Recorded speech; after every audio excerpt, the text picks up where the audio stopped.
مسیح یسوع کے جلالی اور بابرکت نام میں سلام اور آپ سب کی سلامتی ہو۔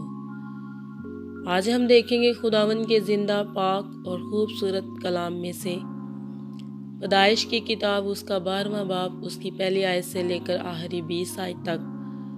خداوند کے پاک کلام میں یوں لکھا ہے، خدا ابراہم کو بلاتا ہے، اور خداوند نے ابراہم سے کہا کہ تو اپنے وطن اور اپنے ناطے داروں کے بیچ سے اور اپنے باپ کے گھر سے نکل کر اس ملک میں جا جو میں تجھے دکھاؤں گا، اور میں تجھے ایک بڑی قوم بناؤں گا اور برکت دوں گا اور تیرا نام سرفراز کروں گا، سو تو باعث برکت ہوا۔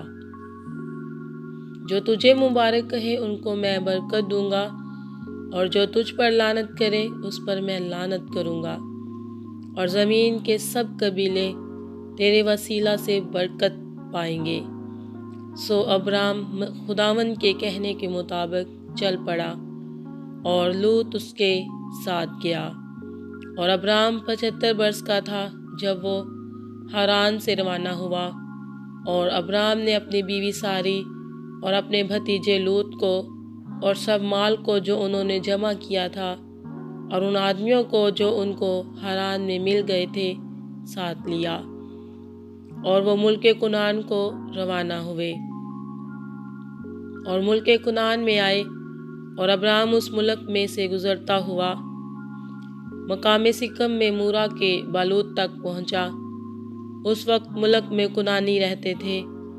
تب خداوند نے ابراہم کو دکھائی دے کر کہا کہ یہی ملک میں تیری نسل کو دوں گا، اور اس نے وہاں خداوند کے لیے جو اسے دکھائی دیا تھا ایک قربان گاہ بنائی، اور وہاں سے کوچ کر کے اس پہاڑ کی طرف گیا جو بیتیل کے مشرق میں ہے، اور اپنا ڈیرا ایسے لگایا کہ بیتیل مغرب میں اور ای مشرق میں پڑا، اور وہاں اس نے خداوند کے لیے ایک قربان گاہ بنائی اور خداوند سے دعا کی۔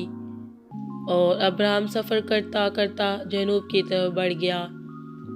ابراہم مصر میں اور اس ملک میں کال پڑا، اور ابراہم مصر کو گیا کہ وہاں ٹکا رہے، کیونکہ ملک میں سخت کال تھا۔ اور ایسا ہوا کہ جب وہ مصر میں داخل ہونے کو تھا تو اس نے اپنی بیوی ساری سے کہا کہ دیکھ، میں جانتا ہوں کہ تو دیکھنے میں خوبصورت عورت ہے، اور یوں ہوگا کہ مصری تجھے دیکھ کر کہیں گے کہ یہ اس کی بیوی ہے، سو وہ مجھے تو مار ڈالیں گے مگر تجھے زندہ رکھ لیں گے۔ سو تو یہ کہہ دینا کہ میں اس کی بہن ہوں، تاکہ تیرے سبب سے میری خیر ہو اور میری جان تیری بدولت بچی رہے۔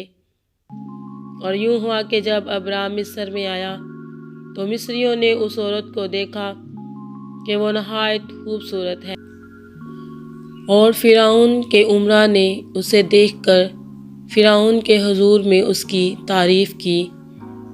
اور وہ عورت فرعون کے گھر میں پہنچائی گئی، اور اس نے اس کی خاطر ابراہم پر احسان کیا، اور بھیڑ بکریاں اور گائے بیل اور گدھے اور غلام اور لونڈیاں اور گدیاں اور اونٹ ان کے پاس ہو گئے۔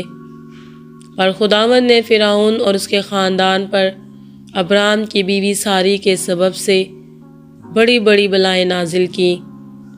تب فرعون نے ابراہم کو بلا کر اس سے کہا کہ تو نے مجھ سے یہ کیا کیا؟ تو نے مجھے کیوں نہ بتایا کہ یہ تیری بیوی ہے؟ تو نے یہ کیوں کہا کہ وہ میری بہن ہے؟ اسی لیے میں نے اسے لیا کہ وہ میری بیوی بنے۔ سو دیکھ، تیری بیوی حاضر ہے، اس کو لے اور چلا جا۔ اور فرعون نے اس کے حق میں اپنے آدمیوں کو ہدایت کی، اور انہوں نے اسے اور اس کی بیوی کو اس کے سب مال کے ساتھ روانہ کر دیا۔ خداوند کے زندہ اور بابرکت کلام کے پڑھے اور سنے جانے پر اس کی خاص رحمت اور برکت نازل ہو۔ خدا باپ کا شکر ہو، آمین۔